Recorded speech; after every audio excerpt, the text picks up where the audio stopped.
প্রিয় দর্শক, দেখেন হবিগঞ্জের শিবগঞ্জের দুইজন লোক বজ্রপাত অর্থাৎ ঠাডার আঘাতে মারা গেছে। এই ঠাডা কেন পড়ে, কি কারণে হয়, এটার অনেক ব্যাখ্যা বিশ্লেষণ কোরআন এবং হাদিসে আছে এবং বৈজ্ঞানিকভাবে এটার অনেক ব্যাখ্যা বিশ্লেষণ আছে। তবে এপ্রিল থেকে মে মাসে এই বজ্রপাত বেশি হয়। আমরা কিভাবে এইসব বজ্রপাত বা ঠাডা থেকে বেঁচে থাকতে পারি?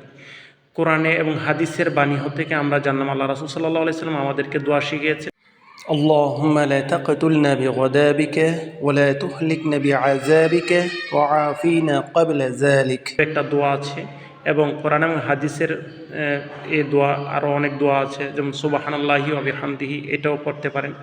আবার এবং বৈজ্ঞানিকভাবে একটা বিষয় আছে যে আপনি যখন বজ্রপাত পড়ে তখন খোলা ময়দানে থাকবেন না, ইভেন আপনি খালি পায়ে থাকবেন না। খোলা ময়দানে ধান খেতে কিংবা মাঠে ময়দানে তখন থাকবেন না, আপনি যে কোনো একটা ছাউনির নিচে আশ্রয় নিন কিংবা ছাতা ব্যবহার করতে পারেন। এই সময়টাকে অত্যন্ত সতর্কতার সাথে অতিবাহিত করতে হবে।